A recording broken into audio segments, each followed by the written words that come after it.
Target primary এবং upper primary TET তার জোর প্রস্তুতি চলছে। আর মাত্র কয়েক মাস সময় হাতে আছে। এখন থেকে সময় নষ্ট না করে এখন থেকে প্রস্তুতি নাও এবং বিষয়গুলো খুব ভালোভাবে খুঁটে খুঁটে পড়ো। প্রত্যেকটা বিষয়ভিত্তিক নলেজ থাকলেই তুমি কিন্তু অ্যান্সার দিয়ে আসতে পারবে। তো আজকে আমাদের যে বিষয় বা যে টপিক নিয়ে আমরা আজকে আলোচনা করব সেটি হচ্ছে ব্যক্তিত্বের সংরক্ষণ। এবং তোমরা দেখবে এই ব্যক্তিত্বের সংরক্ষণ থেকে প্রত্যেক বছরই এখান থেকে কোশ্চেন আসে। আর প্রত্যেক শিক্ষার্থীরাই এখানেই ভুল করে এবং এখানেই কনফিউজ হয়ে যায়। তো আজকের এই টপিক অর্থাৎ ব্যক্তিত্বের যে সংরক্ষণ, এই টপিকটা আজকে আমি খুব সহজ ভাষায় এবং এখান থেকে ঠিক কেমন ধরনের কোশ্চেন আসে উদাহরণ সহ পুরো কনসেপ্ট ক্লিয়ার করে দেব। তো এই ভিডিওটি যদি 5 থেকে 10 মিনিট দেখার পর আমার এই বিষয়টা অর্থাৎ ব্যক্তিত্বের সংরক্ষণ এই টপিকটা পুরোটা যদি কনসেপ্ট ক্লিয়ার হয়ে যায়, পুরো বিষয়টা যদি আমার আয়ত্তে চলে আসে, তাহলে কেমন হয়? তো চলো শুরু করি। আজকের বিষয় ব্যক্তিত্বের সংরক্ষণ। চলো দেখে নিই। দেখতে পাচ্ছ ব্যক্তিত্বের সংরক্ষণ বা ট্রেডস। তাহলে ব্যক্তিত্বের সংরক্ষণটা কি? এটা জানতে পারলে মোটামুটি আমাদের ক্লিয়ার হয়ে যাবে। দেখো প্রত্যেকটা মানুষের থেকে আলাদা। আমি আমার মতো, তুমি তোমার মতো, চিন্তা ভাবনা রুচি প্রত্যেকের মতো। যে ব্যক্তিত্বের যে সংরক্ষণ আমরা কি করি, কোনো একটা সমস্যায় পড়লে আমরা কিন্তু আমাদের আচরণের পরিবর্তন করি। আচরণের পরিবর্তন করে কিন্তু সমস্যাটা সমাধান করার চেষ্টা করি। তো এই বিষয়ে আমরা একটু পড়ব। এখানে মেন যে বিষয় যেভাবে কোশ্চেন আসে যে ব্যক্তিত্বের যে সংরক্ষণ, এখানে মোট আমরা 3টি মনোবিদ সম্পর্কে পড়ব। প্রথম আছে ব্যক্তিত্বের সম্পর্কে আমাদের আলপোর্ট, যে আলপোর্টের যে ধারণা, তো ব্যক্তিত্বের যে ক্লাসিফিকেশন সে কটা করেছিল সেটা আমাদের জানতে হবে। মনোবিদ আলপোর্ট ব্যক্তিত্বের যে সংরক্ষণের টাইপ বা ক্লাসিফিকেশন করছে 3টি। হচ্ছে মূল সংরক্ষণ, অপর হচ্ছে কেন্দ্রীয় সংরক্ষণ এবং গৌণ সংরক্ষণ। এই 3টি বিষয় এমনভাবে পড়ার চেষ্টা করো যাতে মনের মধ্যে একটা চিত্র উঠে পড়ে। মানে মূল মানে প্রধান, সবাই তো প্রধান হতে পারে না। একটা জায়গার প্রধান একজনই হয়। ঠিক তেমনি এই প্রধান সংরক্ষণ বা মূল সংরক্ষণের সংখ্যা খুব অল্প থাকে, বিরল প্রকৃতি, দেখা যায় না বলে চলে। এদের আদর্শ, এদের চিন্তা ভাবনা, এদের শৃঙ্খলা, এরা যথেষ্ট নিষ্ঠবান হয়। তো সেরকম ব্যক্তিদের কিন্তু এখানে আসবেন, এই মূল সংরক্ষণের সঙ্গে যুক্ত থাকবেন। আমি উদাহরণ সহ আলোচনা করব। যেমন বিবেকানন্দ, নেতাজি সুভাষচন্দ্র বোস, মহাত্মা গান্ধী।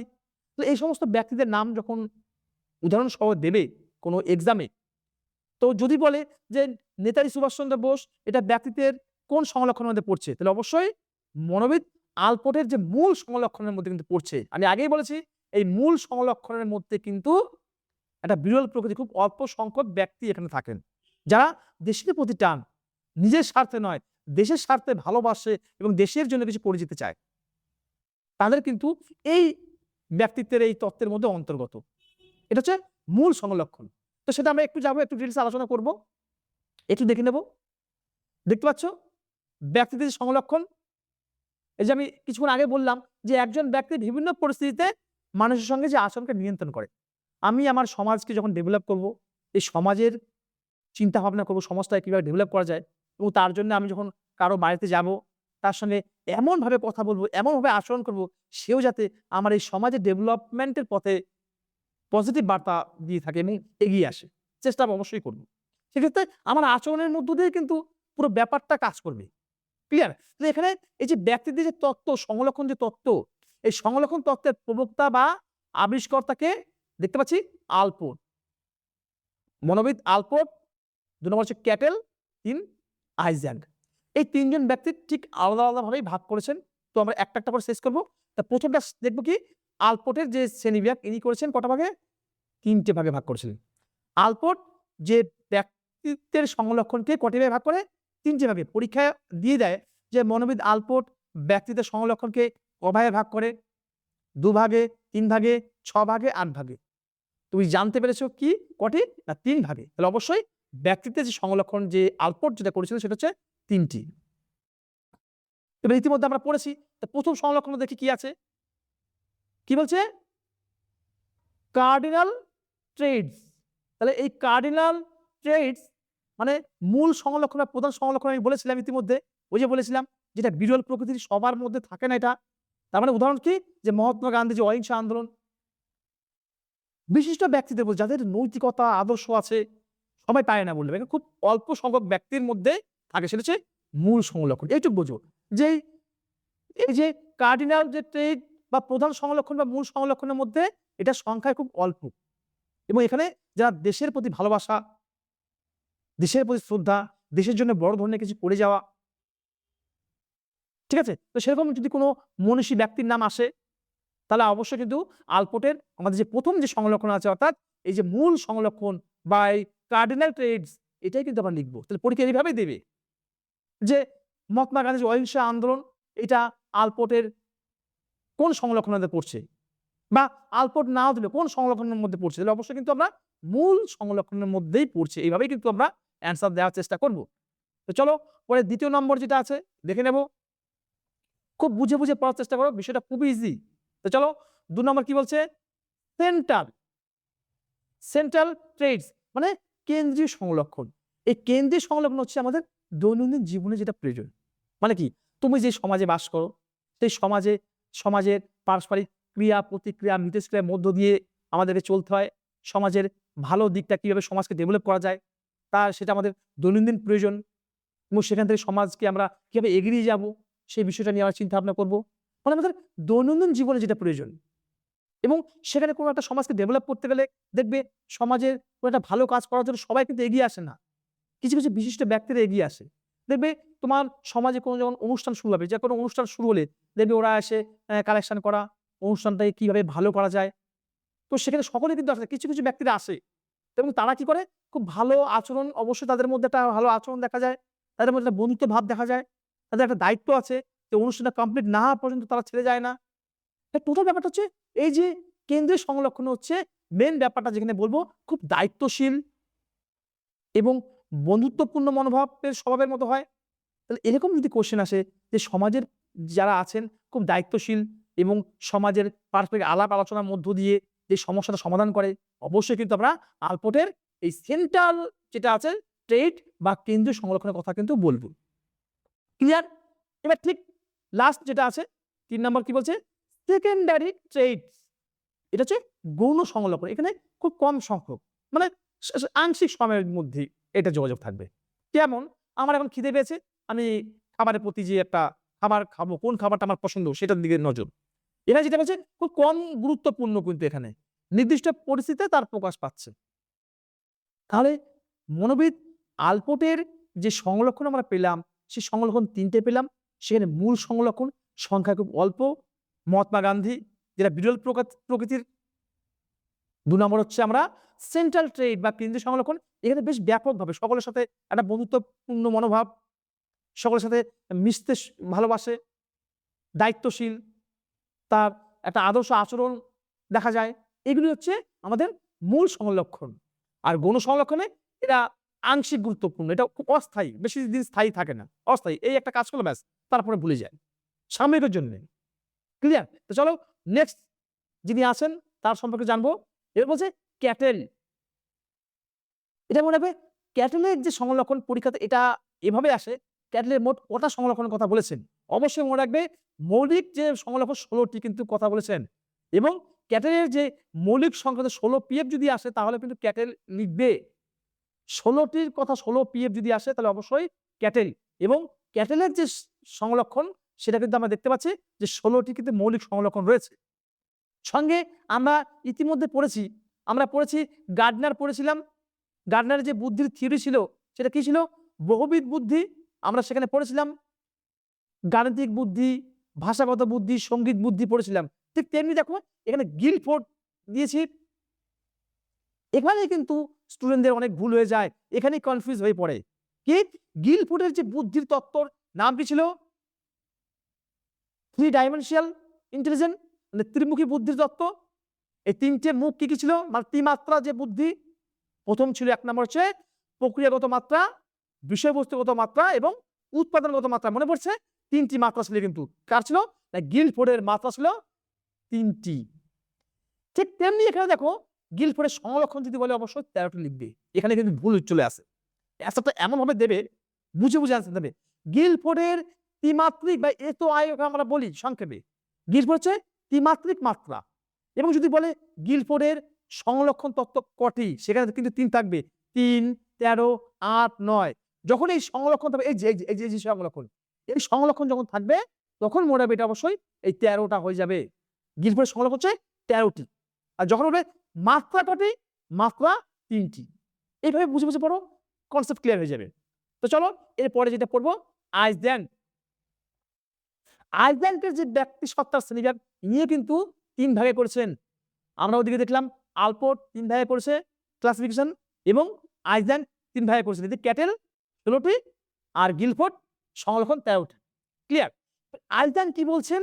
এই আইসল্যান্ডের যে 3টি মাত্রার কথা সংক্ষেপে আমরা PEN মডেলও বলে থাকি। এই PEN মডেল মানে হচ্ছে পি হচ্ছে দেখতে পাচ্ছ কি? সাইকোটিসিজম, এক্সট্রাভার্সন এবং নিউরোটিসিজম। এই হচ্ছে 3টি ভাগ। তাহলে প্রথম আমাদের বলতে হবে এটা আমরা কি পড়বো এখানে। এই সাইকোটিসিজম ব্যাপারটা কি? অনেক সময় দেখবে কোনো একটা স্টুডেন্ট হঠাৎ করে তার প্রতি একটা আক্রমণ হচ্ছে, বা কেমন অস্বাস্থ্যকর একটা পরিবেশ তৈরি করার চেষ্টা করছে, এবং তার কথাবার্তা উগ্র মনোভাব, কিছু না করতে কারোকে মেরে বসছে, বা কেমন পাগলামো করছে, দেখে কিন্তু আমরা বুঝতে পারি এর মধ্যে সাইকোর সমস্যা আছে।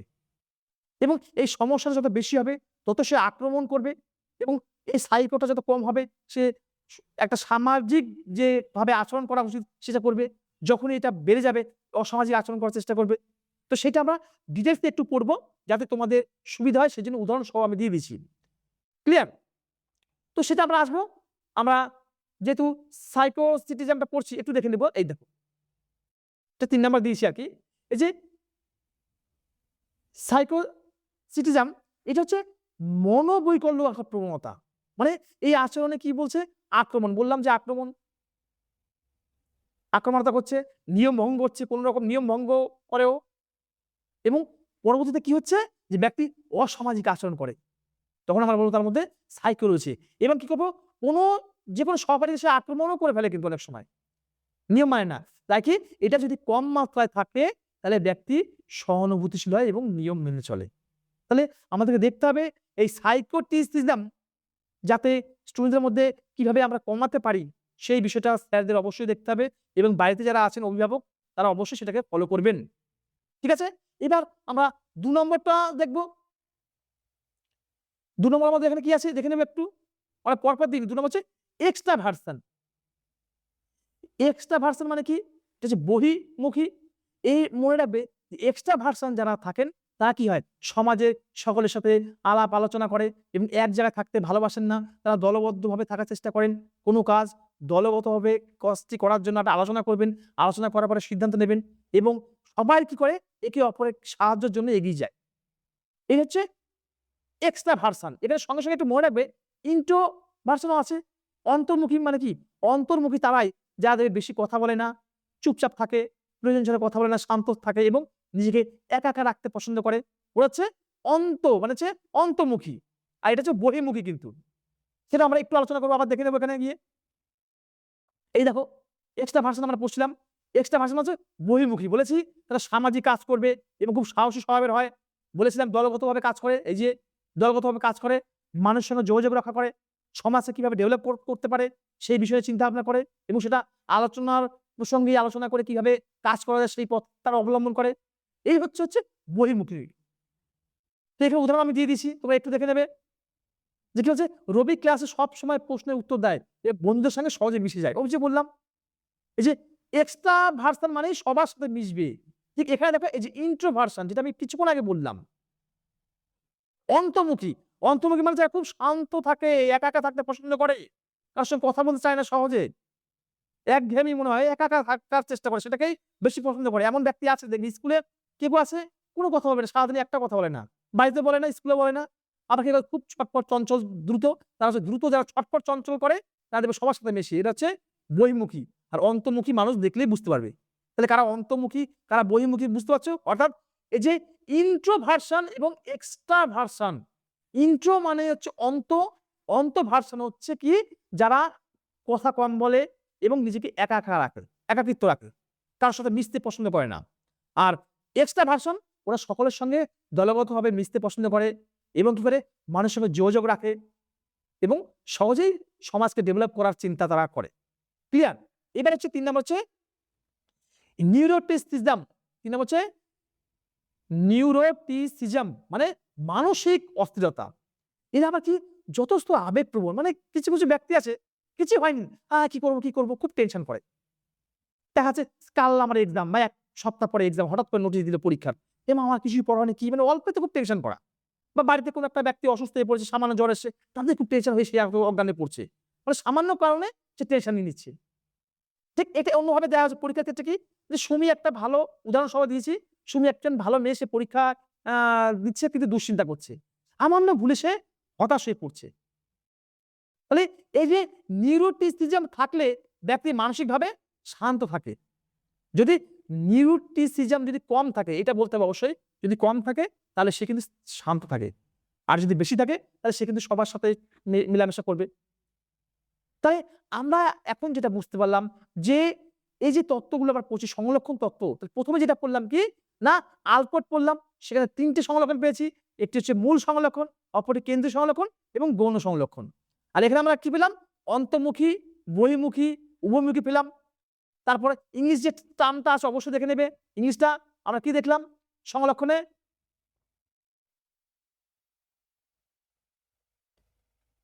ইংলিশটা আমরা সংলক্ষণ আমরা একটু দেখে নেব। এই যে এই তো। তাহলে এই যে আমরা ৩ টে দেখলাম কি সাইকোটিসিজম, এক্সট্রাভার্সন এবং নিউরোটিসিজম। তো আশা করি এই ৩ টে বিষয়ে আমাদের কনসেপ্ট ক্লিয়ার হয়ে গেছে। শিক্ষার গুরুত্বটা একটু আলোচনা করব। শিক্ষার গুরুত্ব কি? এখানে শিক্ষার্থীরা আচরণ বুঝতে হবে। আমি যখন কোনো স্টুডেন্টকে পড়াবো তাহলে আচরণটা আমাকে বুঝতে হবে। আচরণ যদি বুঝতে না পারি তাহলে তাকে পড়াতে পারবো না। কোনো স্টুডেন্টকে পড়ানোর আগে তাকে জানো, তার আগ্রহ চাহিদা কতটুকু, সে কি শিখতে চায় সেটা জানার পরে তাকে শিক্ষা দেওয়া উচিত। আর ২ নম্বর কি বলছে? মানসিক সমস্যা, কি সমস্যা সেটা শনাক্ত করতে হবে। একটা স্টুডেন্ট চুপচাপ আছে, কথা বলছে না, হুট করে তাকে মেরে দেবো তা নয়। তার কাছে যাবো, তাকে বলবো কি সমস্যা সেটা জানার চেষ্টা করব এবং পড়াশোনা যদি ভালো হয় এবং তাকে আমরা তার গার্ডিয়ানের সাথে কথা বলবো, কিভাবে তাকে আমরা পড়াশোনার পরিবেশে ফিরিয়ে আনতে পারি সে চেষ্টা করব। আর অন্তর্মুখী মানে খুব কম কথা বলে এদের কি করতে হবে? একটু যাতে দলগতভাবে কোনো একটা কাজ দেবো, একটা গ্রুপ ভাগ করবে। তোমরা এই গ্রুপটা এই কোয়েশ্চেনের সমাধান করবে। এমনভাবে চেষ্টা করবে তারা যেন অন্তর্মুখী না হয়, তারা যেন বহির্মুখী আচরণ করে। সেই বিষয়গুলো কিন্তু টিচার করার চেষ্টা করবে। শুধু টিচার নয়, বাড়িতে যে গার্জেনরা থাকবেন, যদি ভাবেন যে আমার ছেলে বা আমার মেয়ে খুব কম কথা বলে, তাহলে তাকে কথা যাতে বেশি বলে সেই পরিবেশ তুমি তৈরি করে দাও। ক্লিয়ার? ঠিক তাহলে কি এই ধারণা শিক্ষাক্ষেত্রে শিক্ষার্থীর আচরণ বিশ্লেষণ এবং কিন্তু উন্নয়নে ভীষণ কার্যকর। এই যে আমাদের শিক্ষার ক্ষেত্রে যে গুরুত্ব, এই ৩ টে যে সংলক্ষণ, সেই সংলক্ষণ কিন্তু কি করবে? আচরণ বিশ্লেষণের ক্ষেত্রে খুব গুরুত্বপূর্ণ। কাজেই একটা শিশুকে যদি সঠিকভাবে মানুষ করতে হয় তাহলে আমার এই ৩ টে সংলক্ষণ কিন্তু অবশ্যই জানতে হবে। কারণ আমি দেখে কিন্তু বুঝতে পারবো তার মধ্যে কি সমস্যা আছে। তাহলে প্রত্যেককেই কিন্তু আমাদের এই সংরক্ষণ সম্পর্কে অবগত হতে হবে। তবেই বিষয়টা ক্লিয়ার হয়ে যাবে। এটা হচ্ছে আমাদের শিক্ষাগত গুরুত্ব গেল। এবার যে দেখব কি ইয়ং ব্যক্তিত্বের যে সংরক্ষণ যেটা করেছে সেটা কতভাবে করেছে। অন্তর্মুখী মানে কি? এখানে আমরা আলোচনা করেছি অবশ্যই। এরা একা থাকতে পছন্দ করে, কারো সঙ্গে কথা বলতে চায় না। ক্লিয়ার? উদাহরণ সহকারে রাহুল ক্লাসে খুব চুপচাপ থাকে এবং বই পড়তে পছন্দ করে কিন্তু বেশি বন্ধুদের সঙ্গে মিশবে না। ওর যে কথাটা যেটা আছে বন্ধুদের সঙ্গে মিশবে না। কারণ অন্তর্মুখী যারা আছে তারা নিজেকে একা থাকতে পছন্দ করে, কারো সাথে কথা বলতে পছন্দ করে না। কিন্তু আমাদের কাজ হবে কি? তারা যাতে সকলের সাথে মেলামেশা করে, একটা বন্ধুত্বপূর্ণ পরিবেশ গঠন করে, দলগতভাবে যাতে কাজ করে, সেই দিকটাকে আমাকে খেয়াল রাখতে হবে। সেটা শিক্ষকও রাখবেন এবং বাড়িতে যারা আছেন তারাও কিন্তু রাখবে। ক্লিয়ার? চলো এবার দেখে নেব আর কি তত্ত্ব আছে। ওই যেটা বললাম বহির্মুখী, এক্সট্রাভার্সন, এটা অবশ্যই বাইরের জগতের যারা আছেন তাদের সঙ্গে কিন্তু যোগাযোগ রাখার চেষ্টা করে, সকলের সাথে মিশতে পছন্দ করে এবং দলগতভাবে একটা কাজ করতে পছন্দ করে। যেমন এই যে বললাম একটা সাংস্কৃতিক অনুষ্ঠান যেটা হবে সেই অনুষ্ঠানে কিন্তু এরা অংশগ্রহণ করে এবং সহজে সকলের সাথে কিন্তু মিশে যায়। এটাই হচ্ছে বহির্মুখী। ক্লিয়ার? তো চলো এটা হচ্ছে উভয়মুখী। এই যে অ্যাম্বিভার্ট মানে উভয়মুখী, যারা কখনো অন্তর্মুখী কখনো বহির্মুখী আচরণ করে। অর্থাৎ পরিস্থিতি অনুযায়ী আচরণ করে। তাহলে কি হচ্ছে? উভয়মুখী। আমরা অন্তর্মুখী বললাম। অন্তর্মুখীটা হচ্ছে যে নিজেকে একা রাখে, কারো সাথে পছন্দ করে না, কম কথা বলে এবং সবসময় একা থাকে। এটা হচ্ছে অন্তর্মুখী। আর বহির্মুখী মানে সে ভীষণ কথা বলে, সকলের সাথে মিশতে মানে অন্তর্মুখীর বিপরীত আরকি। সে সকলের সাথে কথা বলতে পছন্দ করে, দলগতভাবে কাজ করতে ভালোবাসে। সমাজে কোনো একটা অনুষ্ঠান হলে সে অনুষ্ঠানে সে অংশগ্রহণ করে এবং অনুষ্ঠানটা যাতে সুন্দরভাবে পরিচালনা করতে সাহায্য করে এবং দলগতভাবে চেষ্টা করে কাজটা কমপ্লিট করার। এবার যদি উভমুখী মানে কি? মানে অন্তও আছে, বহিও আছে। তার মানে কি বলবো? কখনো অন্তর্মুখী, কখনো বহির্মুখী যদি আচরণ করে, তখন তাকে আমরা বলবো উভয়মুখী আচরণ। ঠিক আছে? এবার আমাদের যে এই অন্তর্মুখী, উভয়মুখী টোটাল যা বিষয়টা পড়লাম, সেই বিষয়টার কি গুরুত্ব আছে শিক্ষার ক্ষেত্রে একটু দেখব। আমার মনে হয় বিষয়টা যদি কনসেপ্ট ক্লিয়ার হয়ে যায়, তাহলে এটা তুমি নিজেই লিখতে পারবে। দেখো কি বলছে? অবশ্যই শিক্ষার্থীর স্বভাব, ওই যে বললাম অন্তর্মুখীরা চুপচাপ থাকে, কথা বলে না। তার কাছে যেতে হবে, তাকে কথা বলার সুযোগ করে দিতে হবে। এমনও আমরা দেখি যে একটি মেয়ে বাড়িতে একদম কথা বলে না। কিন্তু স্কুলে গিয়ে ভীষণ কথা বলে। তখন আমি জানতে পারলাম যে মেয়েটার বাড়িতে ওর সবাইকে ভয় পায়। বাবা, মা, পরিবারে যারা আছেন, ও ভয়ে কারো সাথে কথা বলে না। কিন্তু বাড়িতে কথা বলতে পারে না। সে স্কুলে গিয়ে কথা বলে বেশি। কারণ এমন থাকে যে চায় অনেক কিছু বলতে, কিন্তু বাড়ির ফ্যামিলির চাপে তার কঠোর শাস্তি দেবে সেই ভয়ে কিন্তু সে ছোটবেলা থেকে কথা বলার চেষ্টা করে না বেশি। এটা করলে কিন্তু আমরা তার ক্ষতি করব। কাজেই সে শিক্ষার্থী, সে স্টুডেন্ট বা সেই আমার ছেলে হোক, মেয়ে হোক, তাকে আমাকে কথা বলার যে একটা সুযোগ তাকে করে দিতে হবে। বাড়িতে যেতে ভয় না পায়। সকলের সাথে সে যেন মিশতে পারে। সেই বিষয়টা আমার নজরে আনতে হবে। ক্লিয়ার? এবং এদের জন্য কি করতে হবে? উপযুক্ত শিক্ষণ পদ্ধতি অবলম্বন করতে হবে। যেমন ক্লাসে স্যার বা ম্যাম পড়াবেন এবং ক্লাসে যেন তারা মনোযোগ সহকারে পড়েন। স্যার বা ম্যাম যখন পড়াতে আসবেন এবং যে বিষয় তিনি পড়াবেন, আগে থেকে সেটা প্ল্যানিং করে রাখবেন, একটা পরিকল্পনা করবেন যে আমি আজকে এই বিষয়টা পড়াবো। এই টপিকের মধ্যে আমি কি এক্সাম্পল দিতে পারি, কি টিএলএম দিতে পারি, কি মডেল নিয়ে যেতে পারি এবং সেখানে ক্লাসে যদি তিনি একটা মডেল চার্ট নিয়ে আসেন, তাহলে স্টুডেন্টরা সেটা দেখবে, দেখে আরো বেশি আগ্রহ সহকারে পড়ার চেষ্টা করবে। ক্লিয়ার? এবং কিছু অন্তর্মুখী ছাত্রদের যাতে আত্মবিশ্বাস বাড়ানো যায়, তাহলে কি করতে হবে? তাকে বেশি কোয়েশ্চেন করবো অবশ্যই। একটা স্টুডেন্ট দেখি খুব কম কথা বলে, "বাবু তুমি এখানে আসো বাবু। বলো তো এটা কি হবে? এটা কিসের ছবি?" দেখতে পাচ্ছি ওই যে বন, দেখতে পাচ্ছি বনে কি থাকে জানো? কয়েকটা পশুর নাম, কয়েকটা জীবজন্তুর নাম বলো তো? বলবে। কয়েকটা গাছের নাম বলো। মানে ও এমন জিনিসগুলো তুমি ধরবে যাতে ও বলতে পারে। এইভাবে কথা বলতে একটা সময় দেখবে সে অন্তর্মুখী থেকে বহির্মুখীতে চলে আসবে। মানে একটা স্টুডেন্টদের মধ্যে যে দুর্বলগুলো আছে, একজন টিচার, একজন অভিভাবক যদি চেষ্টা করে, তাহলে অবশ্যই তিনি পারবেন তাকে এই প্রতিকূল অবস্থা থেকে অনুকূল অবস্থায় নিয়ে যেতে। ক্লিয়ার? এই যে কি বলছে? অন্তর্মুখী যারা আছে তাদের একটা দল করতে হবে, গ্রুপ করতে হবে এবং তাদের মধ্যে যাতে নেতৃত্ব মনোভাব যায়। একদম সোজা বিষয়।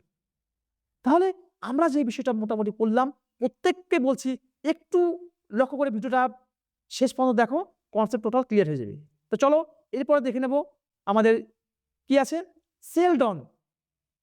এটা কিন্তু খুব ইম্পোর্টেন্ট। সেলডনের যে ব্যক্তিত্ব। এখানে সেলডন ব্যক্তিত্ব হচ্ছে বডি গঠন, একটা শরীরের যে গঠন, উনি শরীরের স্ট্রাকচার গঠন আমরা দেখি দেব কেমন দেখতে? বেশ শরীরের গঠন খুব ঠিকঠাক আছে। যেমন লম্বায়, তেমনি চওড়ায়, তেমনি দেখতে একটা বডি বিল্ডার। ঠিক আছে? তাহলে এই যে সেলডন, ইনি ব্যক্তিত্ব সংরক্ষণকে কিন্তু ইনিও ৩ টে ভাগে ভাগ করেছেন। একটা হচ্ছে এন্ডোমর্ফ, অপরটা যাবো মেসোমর্ফ এবং একটোমর্ফ। অবশ্যই জানো। এই এন্ডোমর্ফটা কি? এই এন্ডোমর্ফ এমন একজন ব্যক্তি যিনি কি আ খুব নরম প্রকৃতির মানুষ।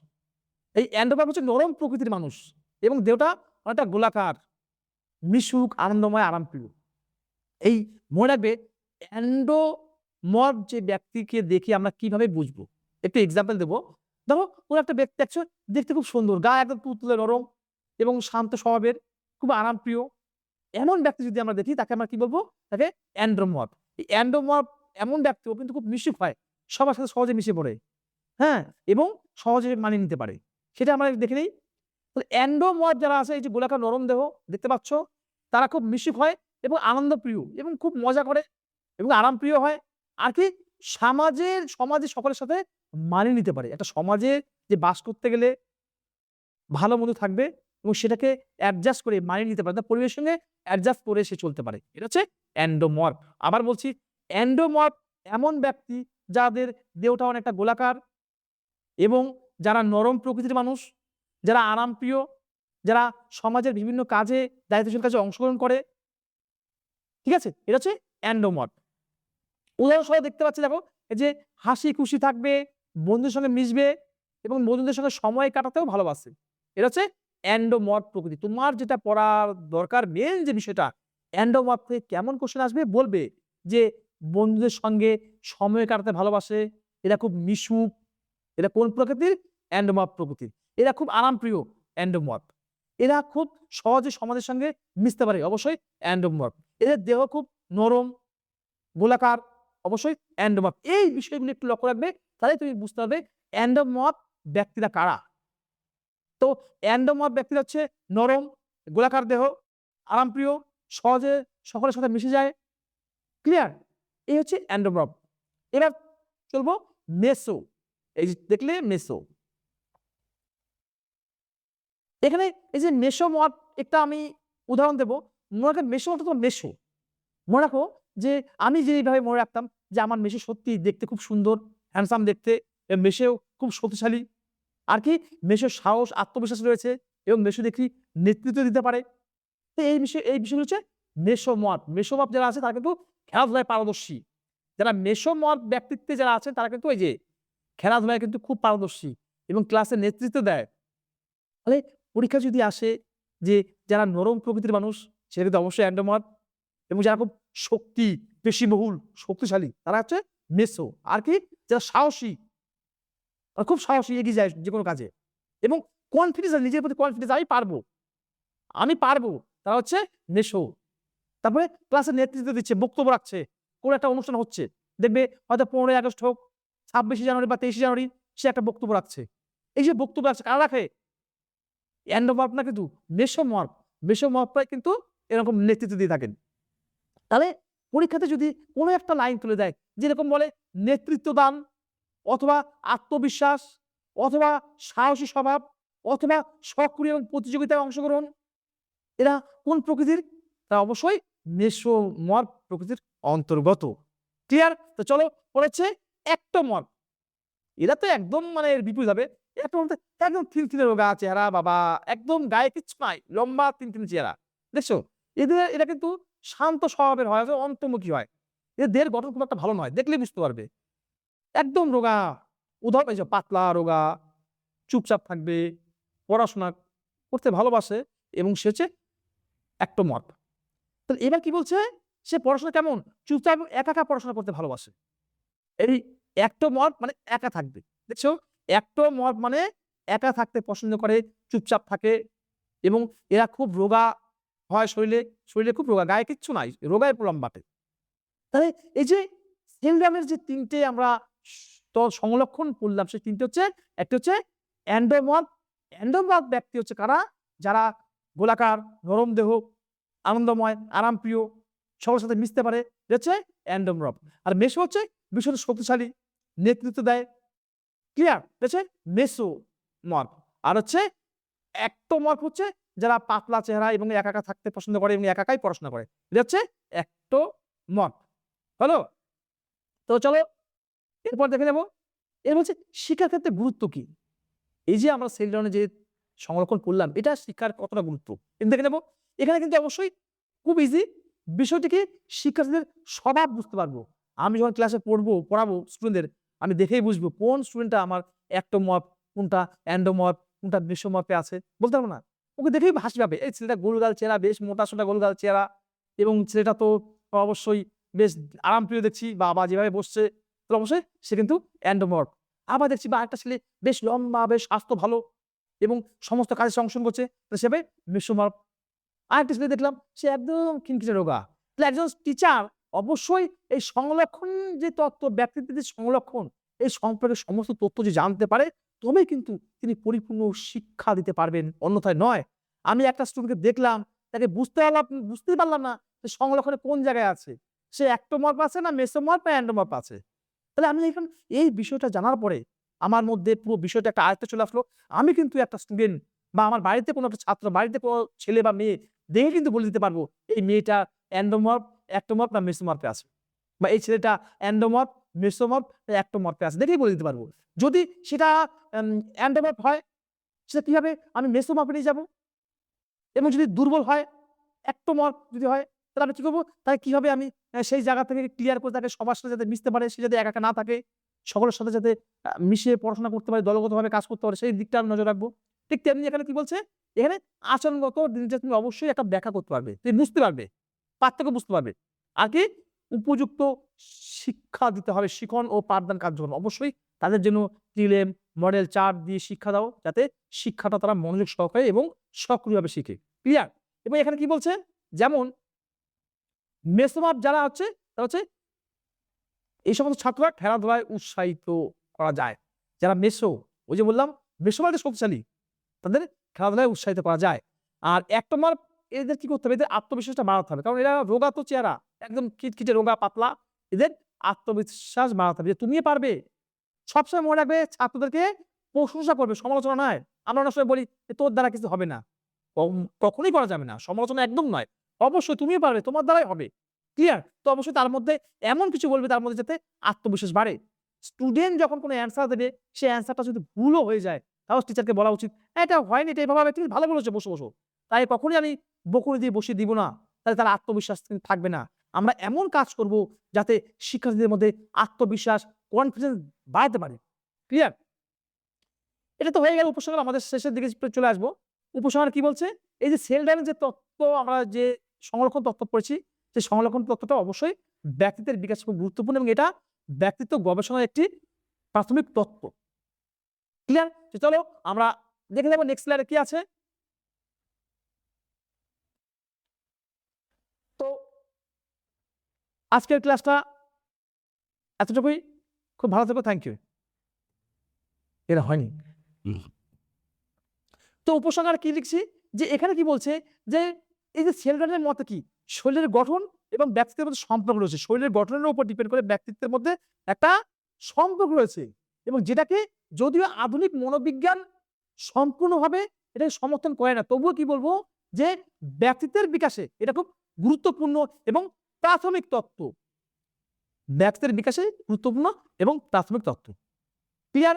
তাহলে আজকে আমরা যে সংরক্ষণ, যে সমস্ত সংরক্ষণকে কিন্তু আমরা এক জায়গাতে পড়লাম। তো কি পড়লাম আমরা, যে ব্যক্তিত্বের যে সংরক্ষণ, প্রথমে আমরা কি বললাম, আলপোর্ট পড়লাম, ৩ ভাগে ভাগ করেছেন, মূল, কেন্দ্রীয় এবং গৌণ। তারপর ক্যাটেল কটা, ১৩টি, গিলফোর্ড ১৬টি, এটা হলো আইসল্যান্ড ৩টি, অন্তর্মুখী, বহির্মুখী, উভয়মুখী বললাম। এদিকে সেলডন উনিও ৩টি, কি এন্ডোমর্ফ, মেসোমর্ফ, অ্যাক্টোমর্ফ। এই হচ্ছে গল্প। এই ক্লাসটা একটু ভালো করে দেখো এবং ভিডিওটা চেষ্টা করো টোটালটাই স্কিপ না করে শেষ পর্যন্ত দেখো। আমি এতটাই কনফিডেন্স যে এই ভিডিওটা দেখলে আর কিছু লাগবে না, তোমাদের পুরো বিষয়টা ক্লিয়ার হয়ে যাবে।